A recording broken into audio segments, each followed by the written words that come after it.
todos. Hoy voy a hablaros de un tema que es fundamental para nuestro futuro, pero sin embargo no lo comentamos tan a menudo, que es el almacenamiento de datos. Yo soy arquitecta, pero en los últimos años he estado trabajando en las infraestructuras que hacen posible la sociedad digital, la ciudad inteligente, el metaverso y también la transición energética. De hecho, lo que me interesa son los tubos y los almacenes del metaverso.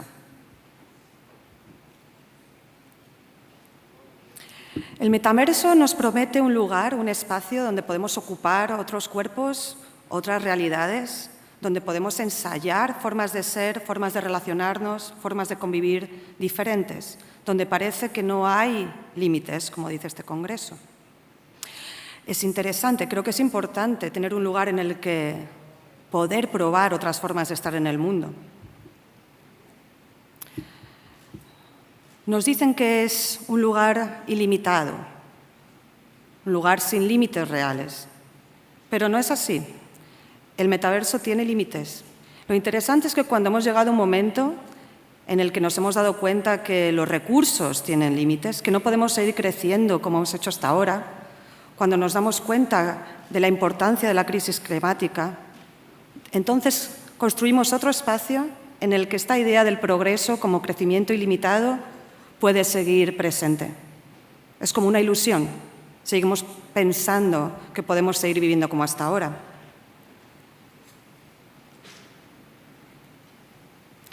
Nos dicen que el mundo digital está en la nube, pero no es cierto. El mundo digital tiene implicaciones materiales muy importantes y tiene límites bien reales. Está lleno de cables como este que conectan continentes y que permiten que nos estemos conectados. Y también centros de datos como este, donde se almacenan nuestros emails, nuestros selfies, nuestros vídeos de TikTok. Yo llevo visitando centros de datos desde hace unos años y recientemente recibí una beca de la Universidad de Harvard para visitar en diferentes puntos del mundo los ejemplos de centros de datos que fueran más interesantes a nivel ecológico y social, para ver cómo estos espacios pueden ser más eficientes. Puede parecer un poco extraño que una arquitecta se dedique a este tipo de espacios, porque son anodinos, realmente feos. Te encuentras estos espacios con servidores que están trabajando todos los días, 24 horas del día, para que podamos estar conectados. ¿Pero por qué entonces me interesa? ¿Por qué me interesan estos espacios feos? Pues porque son lugares que son fundamentales para los desafíos futuros. Es donde se almacena toda nuestra información. Muchas de las innovaciones que os han contado en estos últimos días dependen del funcionamiento de los centros de datos y, sin embargo, son lugares que necesitan gran cantidad de energía, usan mucha agua para la climatización, emiten una gran cantidad de CO2 y ocupan un gran espacio. A ver si escuchamos brevemente, si el equipo de sonido puede subir. Este es el sonido de vuestros emails. Lo estamos poniendo bajito porque no quiero aterrorizaros.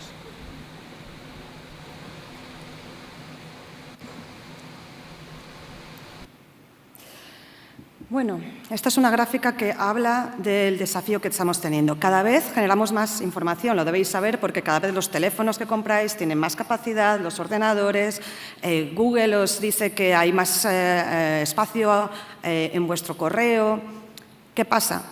Pues que como consumimos más información, cada vez necesitamos más centros de datos. Este gráfico nos dice que va a haber un momento en el que va a haber demasiada información para los centros de datos que tenemos, lo que definen como un espacio de insuficiencia.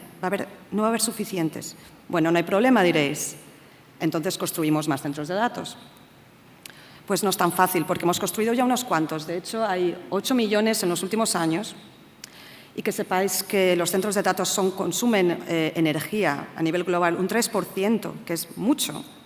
No solo eso, sino que son culpables de un 2% de las emisiones de CO2 en el mundo, que es el equivalente a la industria de la aviación, y sigue sumando. Así que va a llegar un momento en el que tenemos que pensar ¿qué queremos hacer? Si seguimos creando información, centros de datos, vamos a seguir contribuyendo a la crisis climática. Tenemos que pensar dónde están los límites. Sé que este congreso nos pide que no tengamos límites, pero yo os voy a decir que algunos límites son importantes. Y de hecho ya los hay. Como veis, estas noticias, en Londres hay lugares en los que no se pueden construir más viviendas porque los habitantes de esas viviendas no tendrían acceso a energía, a electricidad, porque esa electricidad está siendo usada por los servidores. Va a haber que tomar una decisión. ¿Queremos viviendas o queremos servidores?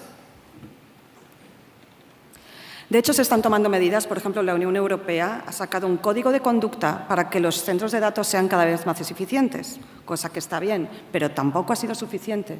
De hecho, en Holanda, donde yo vivo en la actualidad, hace poco Meta tuvo que cancelar un proyecto para el centro de datos más grande de Europa. ¿Por qué? Porque iba a consumir más energía y agua que la ciudad que tenía al lado. Los habitantes se rebelaron y dijeron cómo era posible. Y en un contexto de crisis energética y climática, el Gobierno dio la razón a los ciudadanos.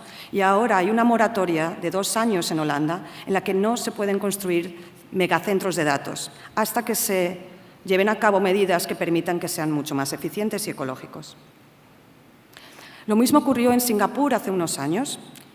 Singapur es una isla por lo cual los recursos, la capacidad de tener terreno y energía es limitada, por lo cual durante 2 años no se construyeron centros de datos y todos los centros de investigación estuvieron pensando en cuál podría ser el modelo más adecuado. Uno de ellos son centros de datos flotantes, no ocupan suelo, están en el agua y tienen unas condiciones climáticas más adecuadas para refrigeración. Además, están utilizando energía renovable de solares, que también son granjas solares flotantes. Es una idea interesante, pero yo me planteo también cuál es el impacto en el medio ambiente, cuál es el impacto en ese paisaje y en las especies que viven en esos ecosistemas. Parece que cuando solucionamos un problema, generamos otro.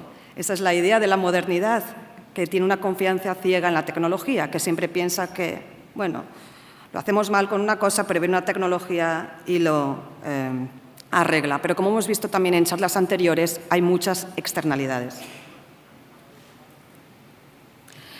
En China van a utilizar otro tipo de innovación, que es los centros de datos sumergidos en el agua. ¿Por qué?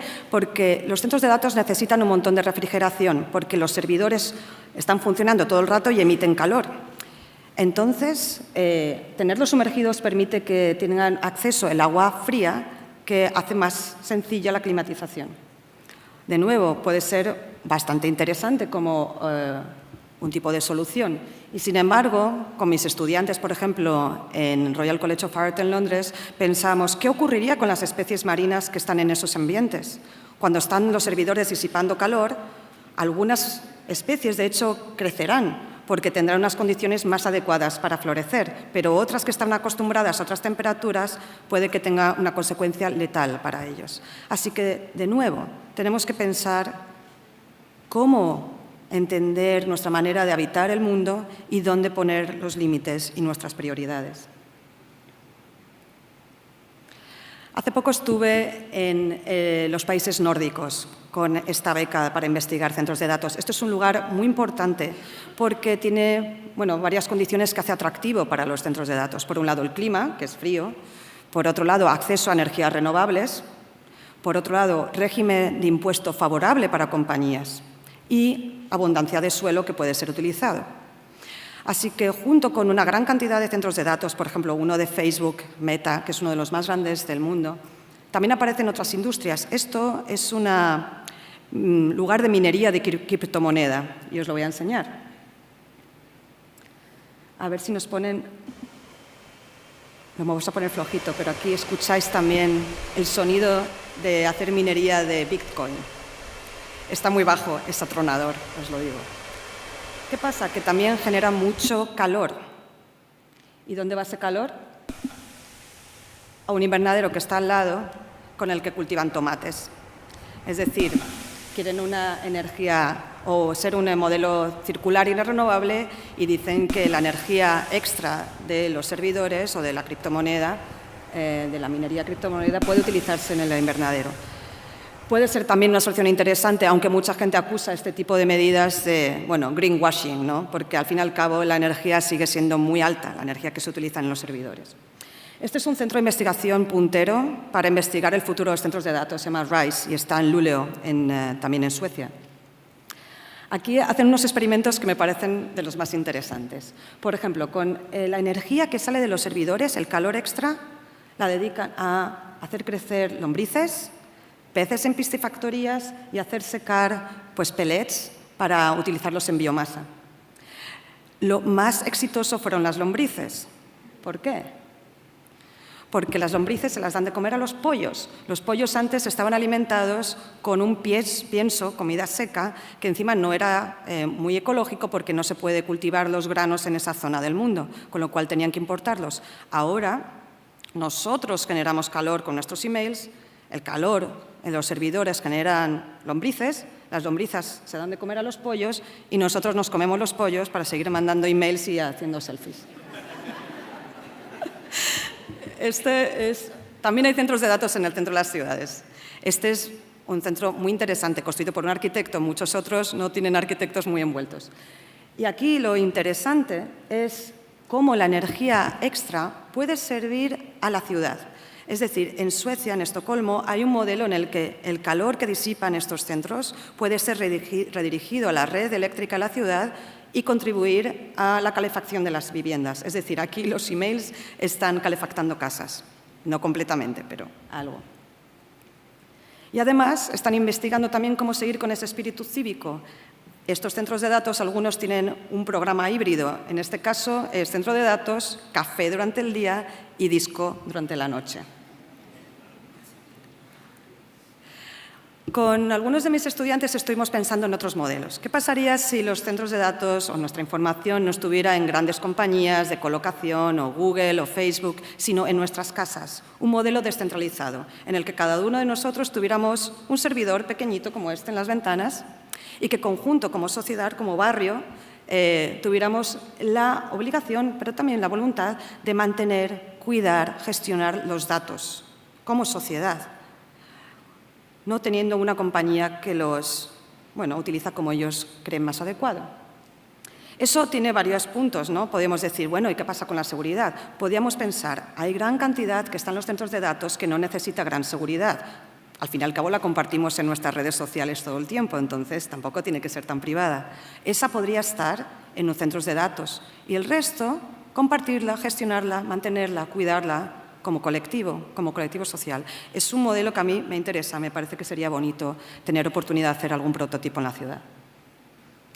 Hay otros que hacen lo contrario, piensan, no los queremos cerquita, los queremos lo más lejos posible.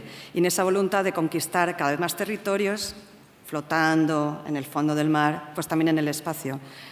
La energía puede ser la energía solar, la información va más rapidito en el espacio, pero, bueno, vosotros juzgaréis si esto es algo que creéis que ocupe también nuestros cielos.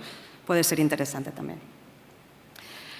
¿Qué pasa cuando en lugar de pensar en los centros de datos como nos los imaginamos, como son con servidores, cambiamos el medio de almacenamiento? Entonces cambia la arquitectura, cambia todo el sistema. Eso también me interesa. Por ejemplo, en un centro de Harvard y en otros lugares, también en California, están investigando con otros medios de almacenamiento, en este caso el ADN.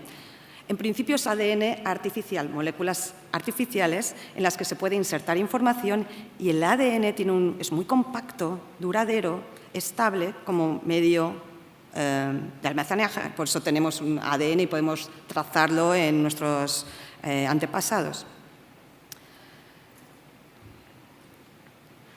Dicen que podría una molécula de ADN almacenar toda la información de la librería del Congreso. Todavía la tecnología está avanzando, pero ya hay gente que está pensando más allá. Grupos de artistas, diseñadores como Grow Your Own Cloud, Kyriaki Goni o Elena Francis imaginan ¿qué pasaría si en lugar de una molécula artificial insertamos la información en plantas?